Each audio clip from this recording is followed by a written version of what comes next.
Well, you see a team that's gotten rid of their best players. I mean, you see Khalil Mack gone. You see they trade away Amari Cooper. I mean, and you see a locker room.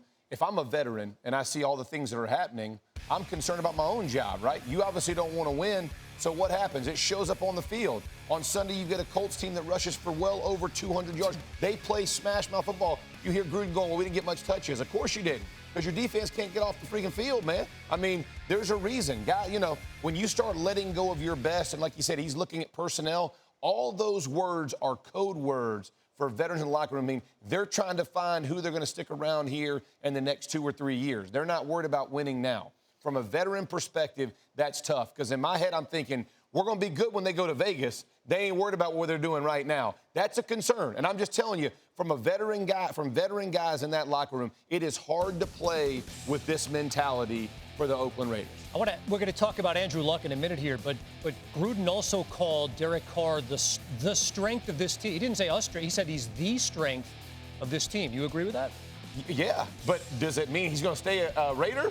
I don't know. He said the same thing about Cooper when he came over. Khalil Mack, perfect Raider. I mean, who knows, man? I mean, does he sit down and have the conversation and say, hey, I'm never going to answer another question about Derek Carr. He is my quarterback for the next 10 years. That'd probably make me feel pretty good. At this point, with everybody getting shipped out of Oakland and you talking about, hey, I'm bringing up so-and-so at Mike, so-and-so at corner, whatever it is, guys we've never heard of because they were drafted in the 4th round, that don't give you the warm and fuzzies. I don't care who you are. You're thinking this is a developmental team now. We have the 10-year program because he's got 10 years. Yes. I ain't got 10 years. Most guys don't have a 10-year career. That's not a good message to send to your football team. I was going to say, we don't know if Derek Carr's sticking around. We know that Jon Gruden's sticking around with all that money he's got coming to him.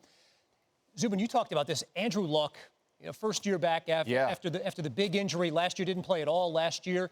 And again, Zubin pointed out the record doesn't reflect it, but Luck has had a pretty darn good year. Yeah, he's playing fantastic football. And listen, he got beat up early in his career. Got hit a lot, the injuries, the shoulder. I forget what organ it was. Some organ got moved. I mean, it was a spleen split, whatever it was, something crazy.